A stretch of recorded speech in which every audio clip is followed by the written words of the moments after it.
People first organizations will win in the future of work. Your only real asset is your people. We all want purpose-driven work. HR-led organization is the I'm future. sorry, but leaders don't lead empty desks and empty shop floors. Welcome to the People Strategy Leaders Show. I'm your host, Sri Chellappa, founder and president of Engagedly, and a serial entrepreneur in technology, films, and music. This is where we talk to people leaders, business strategists, and organizational savants about leading in the time of change. What is working, what is not working, and more importantly, what we should be thinking about. Stick around to the end of the show. We will reveal how you can be our next guest. And now, let's engage. Hello, and welcome to People Strategy Leaders Podcast. Today, I'm joined with Barbara Spitzer. Barbara Spitzer is the founder and CEO of Two Rivers Partners, LLC, a workforce strategy, organization effectiveness, and a strategy execution firm, where she provides solutions to evolve operating models, build the future of work and human capital strategies, develop C-suites, and cultivate cultures. She also served as the board and CEO advisory lead at Accenture, where Barbara led a 250-person team with $150 million in revenue and spearheaded business and technology transformation for large and small public, private, and startup companies. Well, welcome to the show, Barbara. It's a pleasure to have you. Thanks, Sri. It's so good to be here. Barbara, you work with a lot of boards, CEOs, and executive leadership, both at Accenture and now independently with your organization. What do you see is changing today? Is it the same, or are we just seeing a trend? Or can you talk a little bit about the shift that you're noticing? Yeah, there's so much going on in the world that I don't need to list out. Everyone watches the news, reads the papers, and we know that the world of corporations are shifting pretty drastically. I spend a lot of time advising boards. I sit on boards and I work with CEOs and C-suites. I also spend a lot of time with youth. I teach at Columbia University. I just finished a course on how to be a good consultant, and I'm the board chair of a global nonprofit that trains youth to lead. So I'm now at this stage in my career, post Accenture and whatnot, operating at the sort of the top echelon of corporations, governance, and leadership, as well as being pretty intermingled with what's going on with the newer generations. And there's a wonderful newsletter that I read from the Longevity Project. It's a Stanford University effort, and there's a Gen Z writer who writes a newsletter and wants to debunk a lot of myths that people hold about the younger generations. I'm not a big fan of generational labeling, by the way. I'm a cusper, boomer, Gen Xer, in between the two. And I think it's not helpful because I think like ageism works both ways. But there's a lot of upward pressure, I think, being exerted on corporate governance and corporate leadership from younger generations, whether they be customers or employees or other stakeholders. Transparency, people want way more transparency. They want authenticity. So if a company comes out with a statement on Me Too, or when George Floyd was murdered, or against gun violence here in the US, they sure as heck better not be funding organizations that fight to keep guns flowing through the nation, or have any sort of history of, I don't know where that came from, any history of speaking out against some of DEI initiatives. So they're being held to account much more so than ever by multiple stakeholders, especially the younger generation, to be very authentic and transparent in what they are and are not doing and what they do and don't support. I can go into a bunch of stories, but the Dylan Mulvaney, the TikToker who was promoting Bud Light, Anheuser-Busch just completely backed down from their desire to make a pro-LGBTQ plus message and fired a couple of executives and said, we're just going to focus on music and sports now. And they really backed away, and it really caused more damage than it caused good. So I think there's this expectation that companies are clear on whatever stance they're taking and put their money where their mouth is. Yeah. So does that mean that CEOs and boards have to look beyond just the P&L and the balance sheet and growth and things of this nature, and look at all these other stakeholders that are asking for more of a civil investment or a civilian investment into the citizens and being a better citizen of the world, if you will? Yes. I'm going to cite a workshop, a conference I went to last week, hosted by the National Association of Corporate Directors, NACD, the New York chapter. And it was non-traditional risks and what boards need to know. And it was a really good panel. It was very provocative and the discussion was really deep. And basically that what you just said is very true. Although with political systems under threat right now, with more sort of authoritarian tendencies and social backlash happening with some of the belief systems inside countries, companies, corporations are wondering, should we back away from having a bold stance or do we stay the course? And it's a conundrum. But it isn't going to go away, right? Just because right now, I think there's a little bit of a pullback on diversity, equity, inclusion and speaking out and whatnot. I think that's a temporary thing. I think that the days are past when companies can ignore some of the social issues that are really bubbling up around the world, climate injustice and things like that. There's just a tremendous, yes, I'm a capitalist. I believe in profit. I believe in shareholder value 100%, but I believe in putting people and planet right alongside profit. And I think that's where we are right now, trying to Yeah. figure that out. I think as a CEO and as an executive in the leadership roles in that, especially I would say more like more of a CEO perspective in there, it becomes a hard tightrope walk, right? Because they have to balance now saying something and offending one group of people, not saying something or not taking a stance and offending a different group of people, when they would rather just not do anything about that because it's not something they really want to do anything about sometimes. Even if they have a personal opinion about it, they'd rather keep that to themselves, but focus on the business, right? And some CEOs have gone that way, where they're like, I'm not going to talk about this, it's not my business. And some of them are very vocal about it. You know, the recent last couple of years, we've had this issue with Disney and the state of Florida, where it swung both ways. And now Disney apparently did end up taking a stance and staying with the stance for the most part. But in some cases, like Bud Light, the issue with Anheuser-Busch, they back down. And I'm not sure if it's going to actually help or hurt in the long run in terms of the profitability. So what is your advice to the CEOs who are put in a position where they are almost forced to take a stance, especially if you're a big public corporation, you're obviously more pressured. Yeah. So look, I heard one of my favorite former clients speak on a panel last week, Rhonda Morris. She's the CHRO of Chevron, and they pretty much have a policy where they don't speak out about issues very much. They have a council where she shared this, where they surface issues and they make a decision whether or not they're going to take a stance. So my biggest piece of advice from that and what I learned last week and what I talk to my clients about is just have a plan. There's a lot of guidance that says your decision, what to say and what to do, should be relying with your values. This is something that came up in the conference that I attended. But if you read corporate values, they will all then say, we better speak out, right? Because corporate values speak to really important things that are goodness in the world, right? So the values can only take you so far, but it really is about, to me, having some sort of a process for getting out ahead of issues, because they're going to continue to arise, for deciding what is your stance going to be. And then if you decide to publicly speak out, which sometimes it's appropriate, no matter what you do, you're going to exclude someone. That is just the way it goes. I think the Hamas-Israel war right now is a good example of that. It's really hard to speak out about that situation because it's so complex and multidimensional. So it's I know CEOs right now who are just getting bashed by their employees and their ERGs for not taking a strong enough stance, pro-Israel, pro-Palestinian. It's a no-win situation. Okay. So first of all, have a process for deciding what to say and not to say. And then every time something comes up, run it through your process. And if you decide to speak out, game it out, run out the scenarios. How is this what's the reputational risk? What's the revenue risk, the financial risk? Are we going to lose revenue and profit like Anheuser-Busch did during that situation? What is our employee engagement and retention risk? So go through those risks, game it out, and figure out what your tolerance is. If you know what your risk tolerance is, then you can decide how far to go. But it has to be planned out, preparedness, treat it like it's cybersecurity, frankly. There's no SEC rules right now saying you must how to speak out on issues. No, there's not. But treat it like you would a cybersecurity breach and be prepared. Yeah, I think gaming it out is a very good and important advice.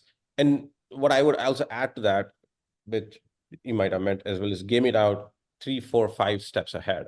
What Yeah. happens if this faction says up, or if the faction suddenly gets louder? Because sometimes you underestimate the power of the faction that's going to speak out Yeah. against what your stance.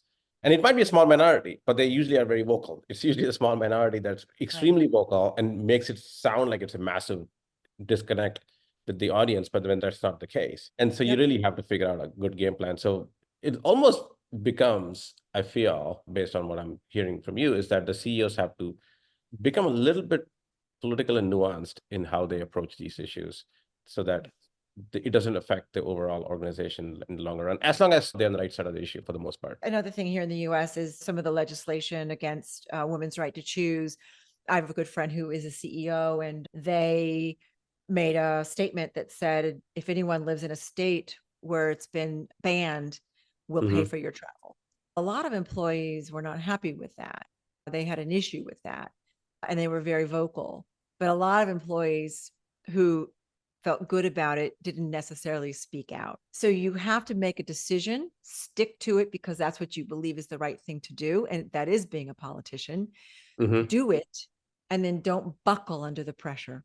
And that was just an internal thing. That wasn't something they did externally at Right. all. And I think that as part of that, probably it's good to build some allies along the way that will be the rallying troop for you in case there is something that some other faction that becomes very loud against you as well. Yeah, and then you also go, then I think corporations really need to go look at where their money is going. Are they donating equally to both political parties here in the US? Are they supporting PACs that maybe support causes that are counter to what they say? Sometimes it's not obvious that your money's going somewhere and to pay for something that is counter to what your point of view is. So getting really careful about because people can find that stuff out these days. Yeah. So talking about the generational leadership, I know you don't like necessarily put labels on it, but there is a difference, right? There is a difference between people of our generation, if you will, and the ones even who came up before us who are still in workforce, and the ones coming after 2, 3 generations down. Are you seeing that it is really driving, talking about the pressure that governance and the boards and CEOs have? Is that really, there's a direct correlation between generational shift in the workforce and that? Yeah, I believe that the generational categories make sense and they're logical. And we always have generations. It's fine to label them.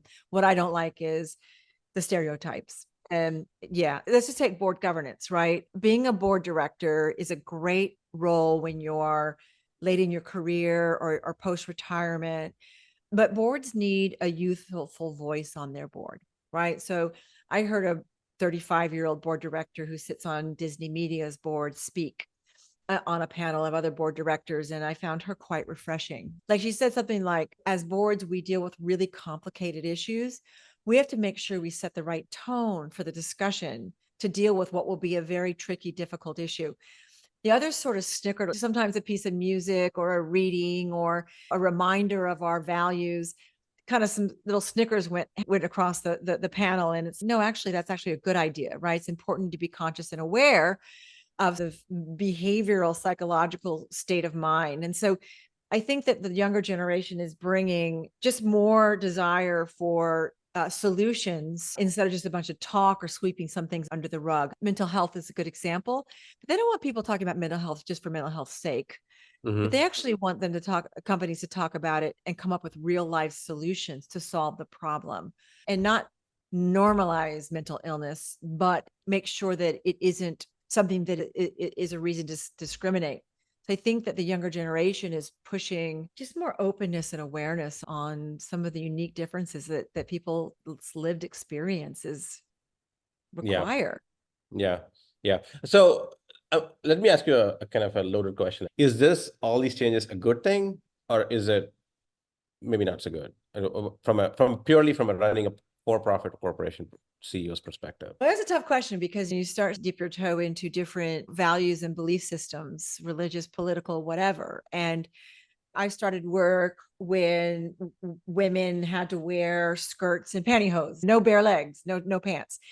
That's bad, right? So that's like controlling leadership where that is very one of a kind, white, straight males running these corporations you're not going to get you're not going to get a diversity of voices, not into your product development, not into your innovation, not into your customer service, not into your culture, decision making. So I think that this is a good thing, right? To have a melting pot of experiences, ethnicities, genders, demographic characteristics. It's a good thing. There's plenty of research on the value of that. I think we're in a little bit of an in-between time, right? Because I think it's really hard for CEOs who have been working 35, 40 years, and I'm just speaking in general terms here, in more traditional industries or companies, to make that pivot because they were trained in leadership in one style of leadership, and it was what made them successful, and that's why they're really good at what they do. And so to make a change like that, where you are more transparent, open, and all the other things that go around with that, it's not easy to do. So I think there's got to be a little bit of a turnover of generations in the leadership chairs for us to really feel the effects and for it to just be normalized as opposed to something special or different. So I don't know if you can maybe cite some examples of a certain CEO or a leadership that you've seen where they've demonstrated this pivot that you're talking about. Yeah. There's a CEO of a very large global organization, many multi-billions of dollars in revenue, quite traditional industry. And first of all, the board of this organization is one of the most diverse boards in the industry, gender-wise and ethnicity, race-wise. And so this person, CEO, helped create that. And then there's a big pivot inside the industry to new technology to solve some pretty big world problems. And, this CEO wanted to build a workforce strategy, a people strategy that would really tell them, what kind of culture do we need? What kind of leaders do we need? What are the skill sets that we need? And opened up the listening channels to really hear from the workforce, whether they be the engineers who've been there for many decades and will probably be there for their whole career, or the new data scientists who have come in to really help create the transformation, to really hear what kind of culture do people feel is really needed to make this a place where people really want to work. So this is a CEO who could just continue to, frankly, rake in the profits. It's a very profitable business, and do the minimal necessary to meet regulators, other stakeholder, non-shareholder needs. But this person stepped in and embraced the needs and demands of multiple stakeholders and has done a number of interesting things, looking at equity, how equitable decisions around promotion and salary have been across the entity, things like that. So this is a CEO who didn't necessarily have to go there, but decided to go there, largely probably because had a very forward-looking CHRO with whom he had a very strong relationship. Yeah, and it needs to be more than just platitudes, because there's a lot of platitudes out there that CEOs and boards speak about, which doesn't really translate to real action and changes. But the data is very clear. Diverse boards and diverse leadership organizations outperform non-diverse boards and non-diverse organizations leadership.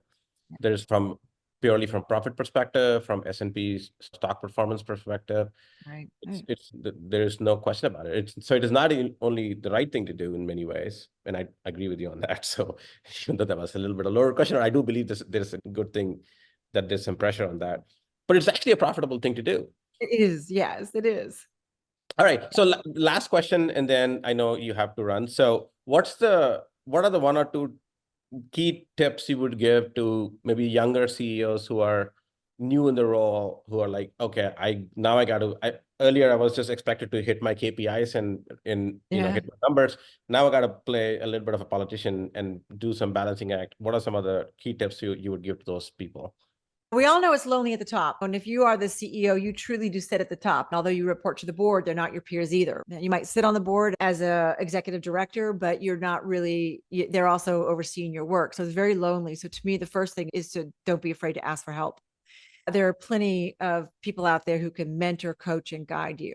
And I think the sign of a great leader is someone who knows their strengths and their weaknesses and know where to go find help.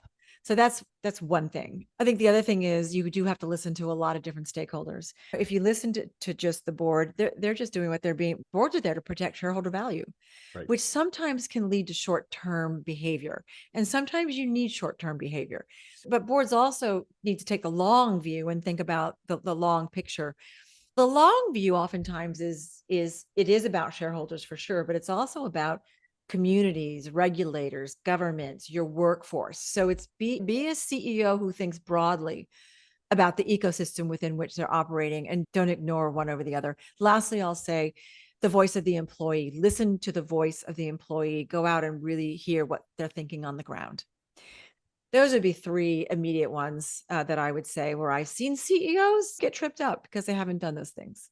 Thanks, Barbara. This has been an insightful conversation. How can people reach out to you, learn more about what you do, and where do you exactly help them as well? Would be helpful to. Yeah, my company is Two Rivers Partners. So www.tworiverspartners, spelled out all one word.com. That's my website. And of course, always on LinkedIn, Barbara.Spitzer on LinkedIn. I'd love to connect. And just, I love to share I'm at a point in my life where I want to leave a legacy and share what I know, especially with the younger generations, and help them lead through what's going to be a pretty complex, tough world It is. by the time they took over the reins. Yes, Yeah. I can already feel it. Yes. Yeah. It's only been the last 2 or 3 years have been like a tectonic shift in this Yeah. places. Without All doubt. right, great. Yeah. Thanks, Barbara. It's been a pleasure. Thank you for being on the show. Thank you so much. Sri Chellappa here. Thank you so much for listening to the People Strategy Leaders podcast. If you are a successful leader or a people strategist who would like to be on this program, please visit engagedly.com/People Strategy Leaders podcast. If you got something out of this interview, would you share this episode on social media? If you know someone that would be a great guest, tag them on social media to let them know about the show and include the hashtag People Strategy Leaders. I love seeing your posts and guest suggestions. We are regularly putting out new episodes and content. To make sure you don't miss any episodes, go ahead and subscribe. Your thumbs up, ratings, and reviews go a long way to help promote the show and mean a lot to me and my team. Want to know more? Follow me on LinkedIn and Twitter @Sri Chellappa. Thanks for listening. We will see you next time. And thank you to Patrick Ramsey, sound engineer at Kalinga Production Studios, for recording and mixing this show.